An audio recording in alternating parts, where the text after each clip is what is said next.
Item ಯಾವುದೇ ಇರಲಿ try ಮಾಡಿ ಆಚಿ ಚಿಕನ್ ಮಸಾಲಾ.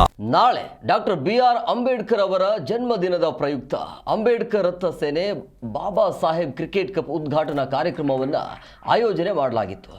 ಇನ್ನು 2 ದಿನದ ಕಾರ್ಯಕ್ರಮ ಇದಾಗಿದ್ದು ಇದರಲ್ಲಿ 24 ತಂಡ ಭಾಗವಹಿಸಿದ್ದು. ನಾಳೆ ಫೈನಲ್ ಪಂದ್ಯ ನಡೆಯುತ್ತೆ. ಹೀಗಾಗಿ ಇವತ್ತು ಬಾಬಾ ಸಾಹೇಬ್ ಕಪ್ ಅನ್ನು ಜಿ ಕನ್ನಡ ನ್ಯೂಸ್ ಚಾನೆಲ್ನ ಪ್ರಧಾನ ಸಂಪಾದಕ ರವಿ ಎಸ್ ಗೌಡ ಅವರು ಉದ್ಘಾಟನೆ ಮಾಡಿದರು. ಇನ್ನು ರವಿ ಎಸ್ ಗೌಡ ಅವರು ಕ್ರಿಕೆಟ್ ಬಗ್ಗೆ ಅಪಾರ ಜ್ಞಾನದ ಬಗ್ಗೆ ಹಾಡಿ ಹೊಗಳಿ ಸನ್ಮಾನಿಸಲಾಯಿತು. ಹಾಗೆ ಈ ಸಂಘದ ಸಂಸ್ಥಾಪಕರು ನಾಗರತ್ನ ಜಿ ಕನ್ನಡ ನ್ಯೂಸ್ ಜೊತೆ ಮಾತನಾಡಿ, ಮಹಿಳೆಯಾಗಿ ಸಂಘಟನೆ ಕಟ್ಟೋದು ಕಷ್ಟದ ಕೆಲಸ, ಆದರೂ ಒಗ್ಗಟ್ಟಿನಲ್ಲಿದ್ದುಕೊಂಡು ಇನ್ನಷ್ಟು ಸೇವೆ ಸಲ್ಲಿಸುವುದಾಗಿ ತಿಳಿಸಿದರು. ಇದೇ ಸಂದರ್ಭದಲ್ಲಿ ಹಲವು ಗಣ್ಯರು ಉಪಸ್ಥಿತರಿದ್ದರು.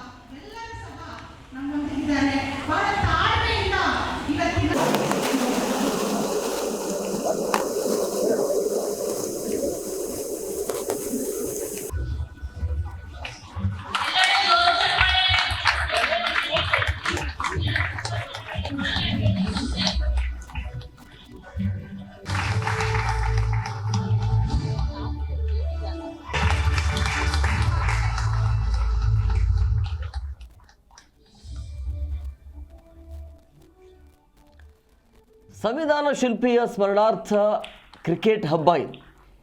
ಕ್ರೀಡೆ ಮೂಲಕ ಬಾಬಾ ಸಾಹೇಬರಿಗೆ ಈ ರೀತಿಯಾಗಿ ಗೌರವವನ್ನು ಸಲ್ಲಿಸಲಾಗಿದೆ. ಅದರ ಜೊತೆಗೆ ಚಿಕ್ಕ ಮಕ್ಕಳಿಗೂ ಕೂಡ ಬ್ಯಾಗನ್ನು ಕೂಡ ಅಲ್ಲಿ ವಿತರಣೆ ಮಾಡಲಾಗಿದೆ.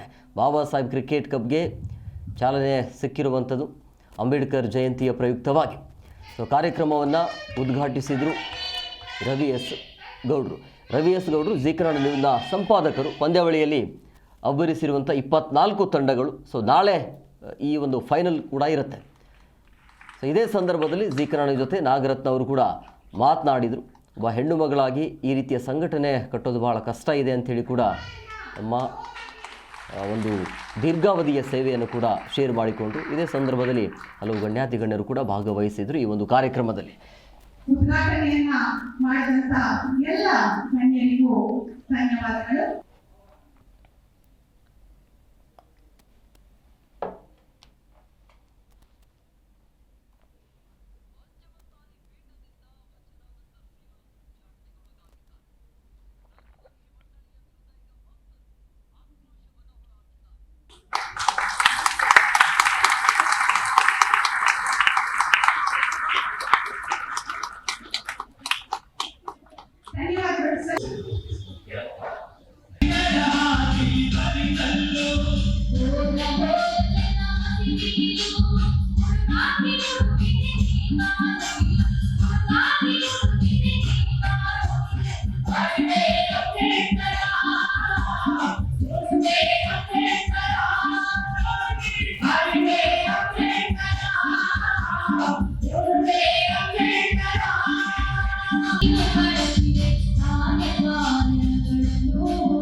ಕಾರ್ಯಕ್ರಮದಲ್ಲಿ ಎದುರಿಗೆ ನಡೆದಿರುವಂಥ ಕೆಲಸವು ವಿದ್ಯಾರ್ಥಿಗಳಿಗೆ ಜಾಸ್ತಿ ಇರುವುದಕ್ಕೆ ಒಂದು ಹೊಸ ಸಂಘಟನೆಯ ಒಂದು ದಿಕ್ಕು ಶುರುವಾಗ್ತಾ ಇದೆ ಅಂತ ನಾನು ಭಾವಿಸುತ್ತೇನೆ.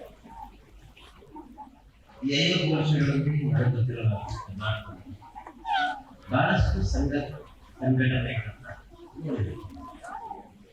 ಅನೇಕ ಸಂಘಟನೆ, ದಲಿತ ಹೆಸರಲ್ಲಿ ಒಂದು ಸಂಘಟನೆ, ಅಂಬೇಡ್ಕರ್ ಅವರ ಹೆಸರಲ್ಲಿ ಒಂದು ಸಂಘಟನೆ, ದಲಿತ ಸೇನೆ, ಸಮಾಜ ಸೇನೆ, ನಂದೋರಾಗಳು, ಈ ರೀತಿ ಒಂದು ಬ್ಯಾಂಡ್ ಸುಮಾರು 100 ಸಂಘಟನೆಗಳನ್ನ ನಾನು ನೋಡಿದೆ. ಈ ಕಾರ್ಯಕ್ರಮದಲ್ಲಿ ಎದುರಿಗೆ ನಡೆದಿರುವಂಥ ಕೆಲಸವು ಇಡೀ ಕರ್ನಾಟಕ ರಾಜ್ಯದಲ್ಲಿ ಸುಮಾರು 20 ವರ್ಷಗಳಿಂದ ದಲಿತ ಚಳುವಳಿಯಲ್ಲಿ ಹಾಗೂ ಹಿರಿಯ ಹೋರಾಟಗಾರರೊಂದಿಗೆ ನನ್ನ ಒಂದು ಪಯಣವನ್ನು ಮುಗಿಸ್ಕೊಂಡು ಬಂದಿದ್ದೆ. ಈಗ ನಾವು ಹೊಸದಾಗಿ ಡಾಕ್ಟರ್ BR ಅಂಬೇಡ್ಕರ್ ರಥ ಸೇನೆ ಅಂತ ನಾವೊಂದು ಹೊಸ ಸಂಘಟನೆಯನ್ನು ಈಗಾಗಲೇ ಶುರು ಮಾಡಿದ್ದೀವಿ. ಏನು ಶೋಷಿತ ವರ್ಗದ ಸಮುದಾಯದ ಬಗ್ಗೆ ನಾವು ಕೆಲಸ ಮಾಡಬೇಕು ಅಂತ ಹೇಳಿ ಮುಂದೆ ಬಂದಿದ್ದೀವಿ. ಈ ಒಂದು ಸಂಘಟನೆಗೆ ನಮಗೆ ಹೆಸರನ್ನು ಕೊಟ್ಟದ್ದು ಕೋಟಗನಹಳ್ಳಿ ರಾಮಯ್ಯರವರು.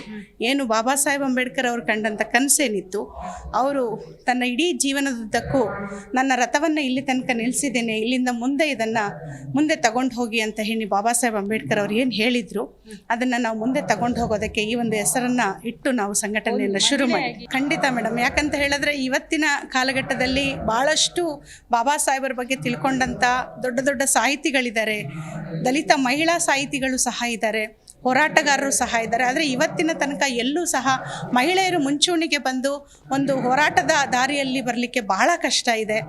ಆ ಒಂದು ದೃಷ್ಟಿಕೋನದಲ್ಲಿ ಒಂದು ಮಹಿಳೆಯಾಗಿ ನಾನು ಸಹ ಈ ಒಂದು ಸಮುದಾಯಕ್ಕಾಗಿ, ಶೋಷಿತ ವರ್ಗದವರಿಗಾಗಿ ದುಡಿಬೇಕು ಅಂತ ಹೇಳಿ ಮುಂದೆ ಬಂದಿದ್ದೀನಿ. ಖಂಡಿತ ಬಾಬಾ ಸಾಹೇಬ್ ಅಂಬೇಡ್ಕರ್ ಅವರು ಆ ಶಕ್ತಿಯನ್ನು ನಮಗೆ ಕೊಟ್ಟಿದ್ದಾರೆ. ನಾವು ಈ ಸಂಘಟನೆ ಮೂಲಕ ನಾವು ಮುಂದೆ ನಡೆಸ್ಕೊಂಡು ಹೋಗೋದಕ್ಕೆ ನಾವು ತಯಾರಿದ್ದೀವಿ ಮೇಡಮ್.